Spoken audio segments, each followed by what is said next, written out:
स्वर्गलोक से लेकर वैकुंठ धाम तक का सारा वैभव चला गया। जहां स्वर्गलोक में सभी देवता अपना वैभव एवं शक्तियां खो चुके थे, वहीं वैकुंठ धाम में मां लक्ष्मी भी क्षीर सागर की गहराइयों में चली गई। उनके जाते ही सृष्टि का संतुलन बिगड़ने लगा एवं असुर राजा बलि ने तीनों लोग अपने अधीन कर लिए।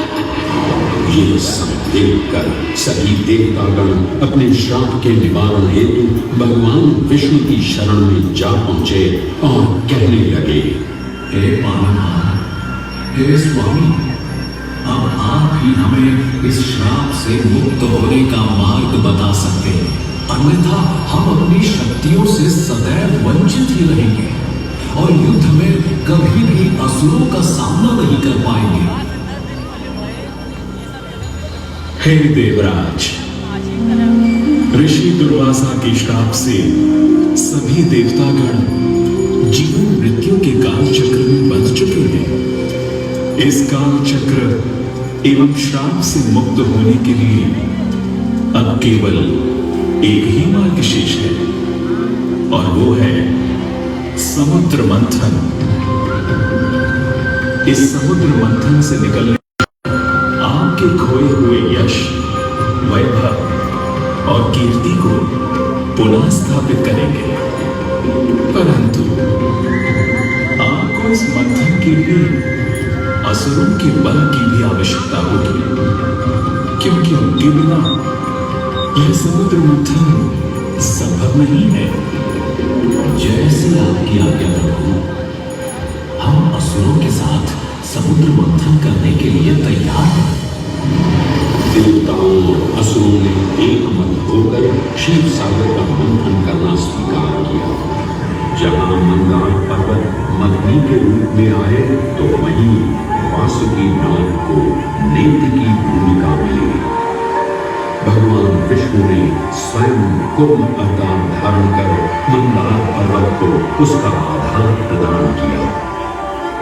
क्षीर सागर को मंथना शुरू किया गया और 14 रत्नों में सबसे पहले हलाहल विष उत्पन्न हुआ।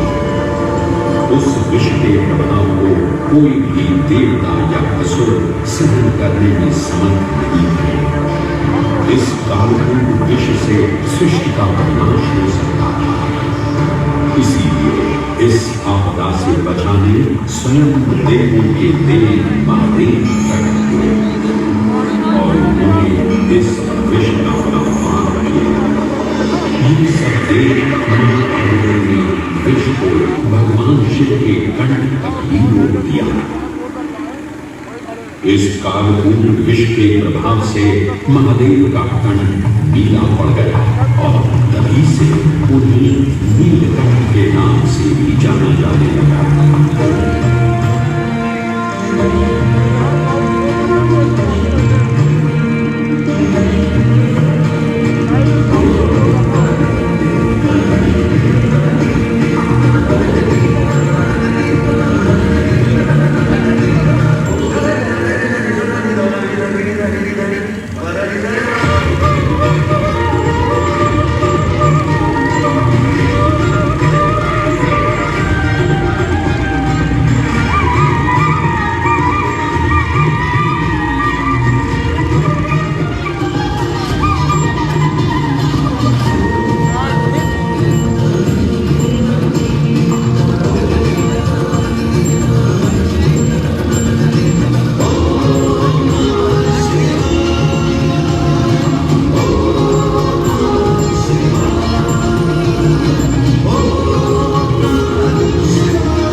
समुद्र की गहराइयों से मां लक्ष्मी का आगमन हुआ, जिन्हें भगवान विष्णु ने वर्ण करके अपनी अर्धांगिनी बना लिया।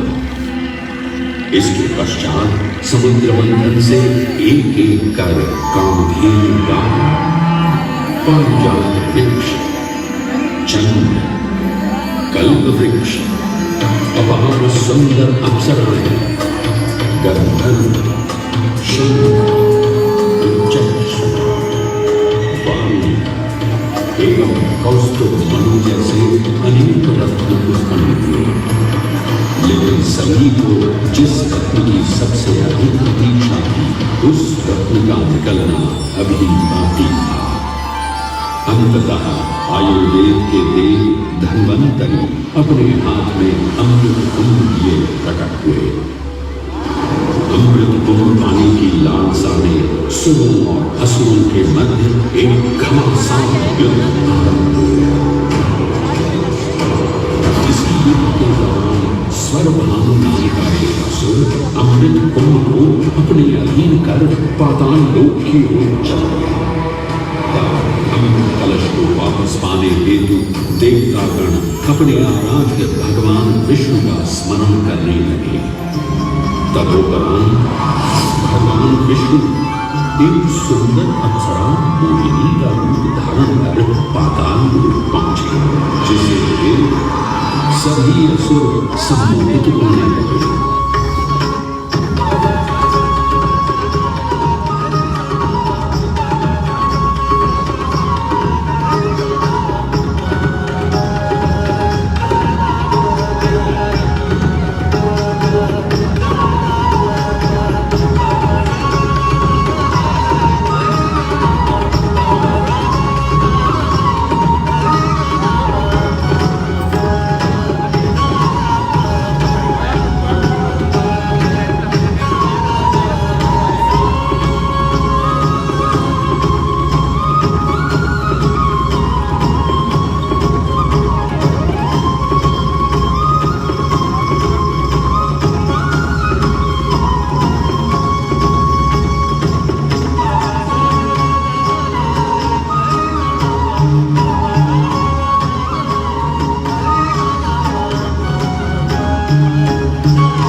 इसकी तो मेरा मन ही मोह लिया।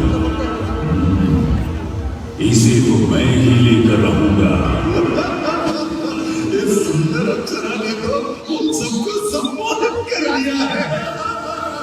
हे सुंदर, तुम कौन और यहाँ क्यों आई?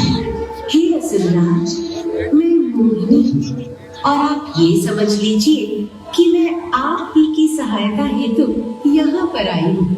हमारी सहायता है, परंतु वो कैसे सुंदरी? मैं आपको ये ज्ञात कराने आई हूँ कि अमृत की असली शक्ति और गुण तो कलश के तल में विद्यमान है, जबकि ऊपर तो केवल जल मात्र है, जिसके ग्रहण करने से ज्यादा कोई लाभ न होगा। आप सभी इस अमृत को देवताओं के साथ बांट लीजिए। आखिर आप सभी ऋषि कश्यप के ही तो पुत्र हैं। देवताओं के साथ अमृत बांटने से एक तो आपका वैभव बढ़ेगा और दूसरा जो अमृत का फलदायक भाग है उसे आप ही ग्रहण कर सकेंगे। हे मनोमय, तुम सत्य ही कह रहे हो, परंतु अगर हमने ये अमृत कलश देवताओं को दे दिया तो क्या पता वे सारा अमृत स्वयं ही ग्रहण करें और हम सभी असुर इससे वंचित ही रह जाएंगे। आप निश्चित रहिए, ऐसा कदापि नहीं होगा।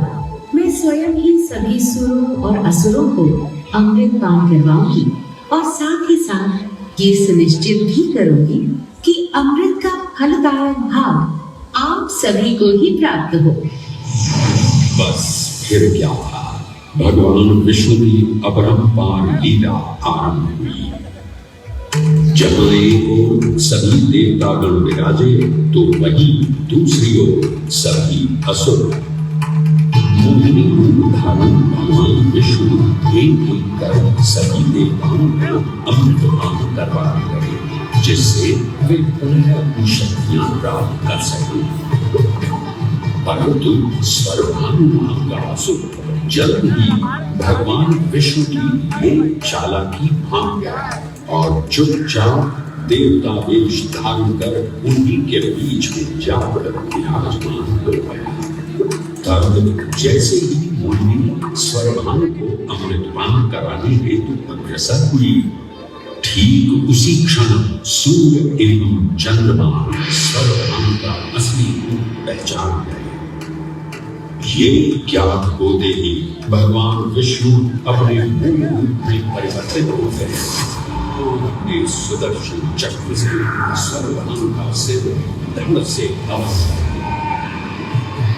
परंतु तब तक अमृत की 2 बूंदें स्वरभान के कंठ से उतर चुकी थी, जिसके चलते वो अमरत्व प्राप्त कर चुका था। इस तरह स्वरभान के कटे हुए सिर के भाग को राहु का भाग मिला और धड़ को केतु के नाम से जाना जाने लगा। माना जाता है कि प्रतिशोध की ज्वाला के ज्वलन राहु एवं केतु सूर्य एवं चंद्रमा पर ग्रहण लगाते हैं। इस तरह सूर्य और चंद्र पर ग्रहण करना राहु